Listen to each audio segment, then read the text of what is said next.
You're watching California Edition. I'm Brad Pomerantz. We are coming to you from the Cannon House office building in Washington, D.C. We are joined by Adam Schiff. He's a member of the United States Congress. Sir, thank you so much for joining us. Great to be with you. We appreciate it. I want to speak with you about guns and gun violence. As you know, in the United States Senate recently, it appeared there'd be some movement on the question of background checks, but that body, which has a 60-vote threshold for moving legislation forward, was not able to reach those 60 votes. What's your sense on the future of gun control in the wake of the violence at Sandy Hook Elementary? I think that measure will be back, and it was a grave disappointment for all of us that support common sense gun safety measures. We have a partial background check system right now, which is kind of crazy. I think most Americans don't fully understand how it works. And essentially, if you go to a licensed gun dealer, they will do a background check to make sure you're not a criminal or aren't so mentally ill as to be a danger.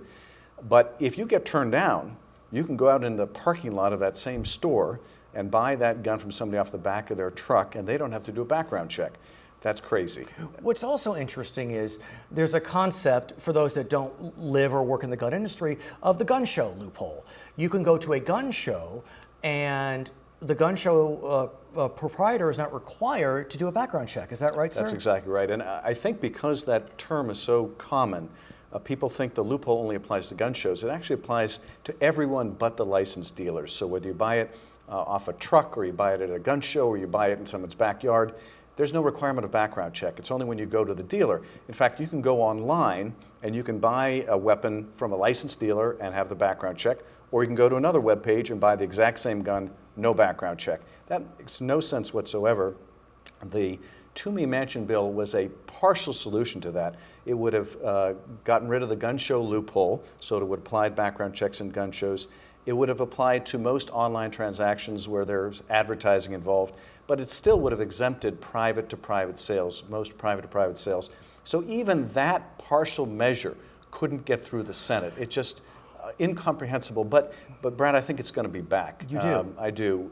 The Senate president, and this is a tough issue in Nevada where he comes from, is nonetheless a tenacious man. Harry Reid. I cannot believe that Harry Reid is going to let this go. So this issue is going to be back, and tragically, it comes back every month or 2 months or 3 with a tragedy. I have to ask you, we think about what happened in Boston recently. The weapons of mass destruction in that case were bombs, manufactured bombs. If the weapons had been assault rifles or another type of gun, do you think that would have changed the debate?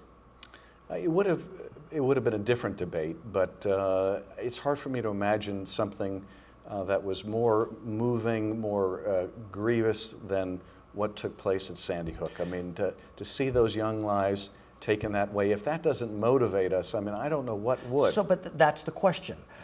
Sandy Hook didn't change the laws. Virginia Tech did not. The Milwaukee Sikh incident did not. Aurora, Colorado did not. Gabrielle Giffords, a member of your caucus. She's Columbine, Stockton, Granada Hills, I mean, the list goes on and on. So why?